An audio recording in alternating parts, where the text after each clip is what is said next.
60টি বর্জনীয়র 1 number, বিলম্বে ইফতার করবেন না কখনো। 1 নাম্বার, দেরি করে ইফতার করা নিষিদ্ধ। ইহুদিরা দেরি করে ইফতার করে। লা ইয়াজালুন নাসু আলা খাইরিন মা আজ্জালুল ফিতরা।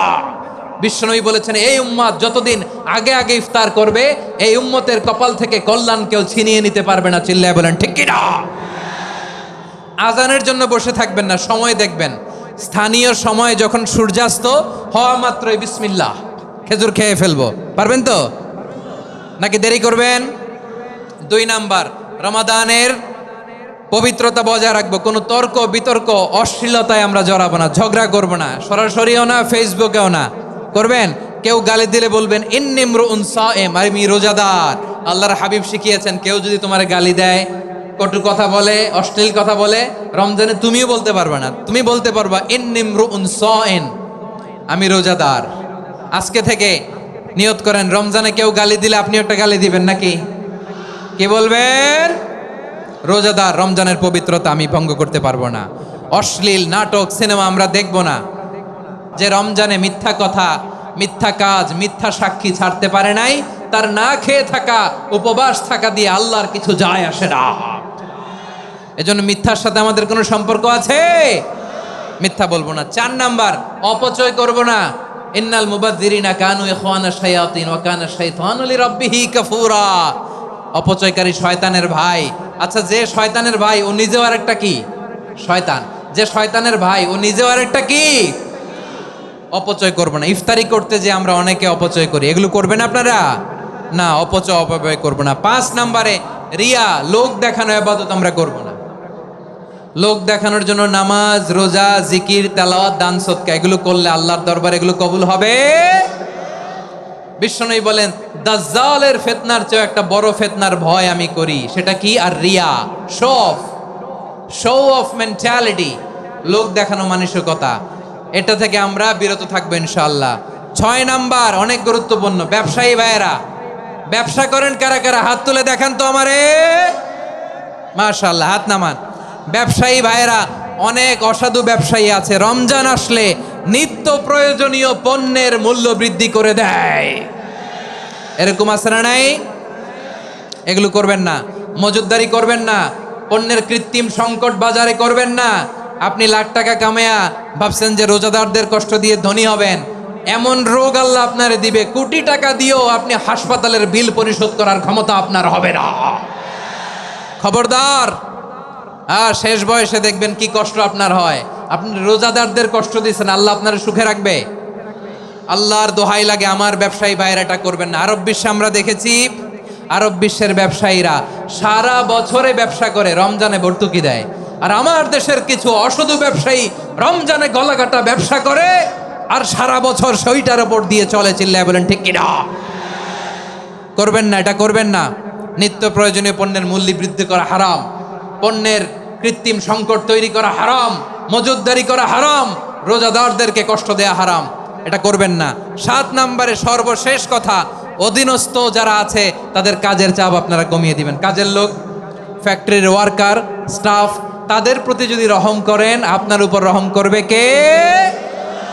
আমার প্রিয় ভাইয়েরা, এই আসন্ন রমাদান এটা এমন এক বরকতের মাস, যে মাসে আমরা নিজেদের নাফসের উপর নিয়ন্ত্রণ প্রতিষ্ঠা করি। সারা বছর নাফস আমাদেরকে নিয়ন্ত্রণ করে, আর রমাদানে আমরা নাফসকে নিয়ন্ত্রণ করি। কথা বুঝতেছেন?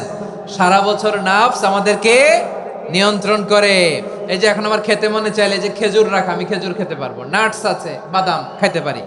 খাইতে মন চাইলে পানি, আমার রুহুটা চায়, আমার নাফসটা খেতে চায়, আমি খেতে পারি, পান করতে পারি। বিবাহিতরা দিনের বেলায় স্ত্রীর সাথে মেলামেশা করতে চাইলে করতে পারে, কিন্তু রমাদানে দিনের বেলায় খেতে মনে চায় কিন্তু আমরা খাই। আমার প্রবৃত্তি খেতে চায় কিন্তু প্রবৃত্তির কথা আমরা শুনি, কথা কয় না। রমজানে খেতে মন চাইলে আমরা খাই, তৃষ্ণায় গলা ফেটে যায়, গলার ছাতি ফেটে যায়, কিন্তু এক ঢোক পানি কি আমরা গিলি? বিবাহিতরা দিনের বেলা স্ত্রীর সাথে কি মেলামেশায় যায় না। তার মানে সারা বছর নফস আমাদেরকে নিয়ন্ত্রণ করে, আর রমাদানে নফসের উপর আমরা নিয়ন্ত্রণ প্রতিষ্ঠা করি। নফসের লাগাম আমরা রমাদানে টেনে ধরে। চিল্লায় বলেন ঠিক কিনা? এজন্য আমার প্রিয় ভাইয়েরা, নফসের উপর নিয়ন্ত্রণ নিতে চাইলে রমাদানের রোজার কোনো বিকল্প নাই। এটা এমন মাস যে মাসের ফজিলতেরও কোনো শেষ নাই। এই মাসকে বলা হয় দ্য মান্থ অফ হোপ। এটা আশা জাগানিয়া মাস। রমজানের কথা শুনলে আশা জাগে না হৃদয়ে? হ্যাঁ, ইদা জা রমাদান ফুতিহাত আবওয়াবুস সামা ওয়া গুল্লিকাত আবওয়াবু জাহান্নাম ওয়া সুফিদাতিশ শায়াতিন। রমাদান আসলে আকাশের দরজাগুলো খুলে দেয়া হয়, মানে জান্নাতের। জাহান্নামের দরজাগুলোকে লক করে দেয়া হয়, শয়তানকে চেইন আপ করা হয়। ইবাদত করলে শুধু করতেই মনে চায়। চিল্লায় বলেন না সুবহানাল্লাহ। রমজানে ইবাদতে যেই মজা পাওয়া যায় সারা বছর অন্য কোনো মাসে এই মজা আপনি পান? আমার চাঁপাইনবাবগঞ্জের ভাইরা আওয়াজ করে বলেন না, রমজানে ইবাদতে যেই মজা অন্য মাসে এটা পান? কারণ রমজানে ইবাদত করলে সওয়াবও বেশি, ইবাদতের একটা পরিবেশ থাকে, ঠিক কিনা বলেন? অন্য মাসে ইবাদত করলে এর সওয়াব পাওয়া যায় গাণিতিক হারে, রমজানে ইবাদত করলে সওয়াব বাড়তে থাকে জ্যামিতিক হারে। সুবহানাল্লাহ কইবেন না?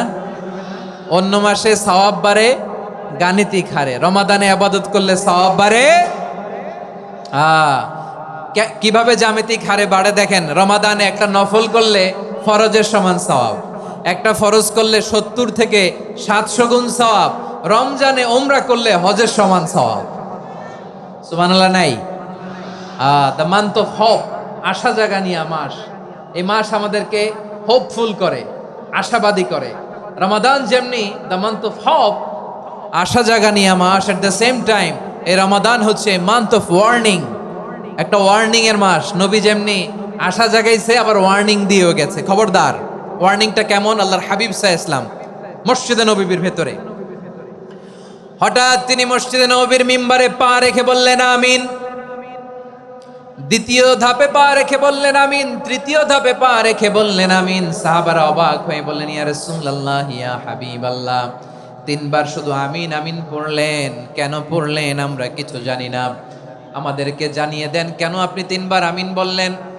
রাহমাতাল লিল আলামিন আল্লাহর হাবিব বললেন, ও আমার প্রাণের সাহাবীরা, আমি যখন মসজিদে নববীর মিম্বারের প্রথম ধাপে পা রেখেছি, সাইয়েদনা জিবরিল এসে আমাকে বলেছে, ও নবী, আপনার নাম শুনে যে ব্যক্তি আপনার উপর দুরূদ পড়ে না তার ধ্বংস। আপনি বলেন আমিন। আমি বলেছি আমিন।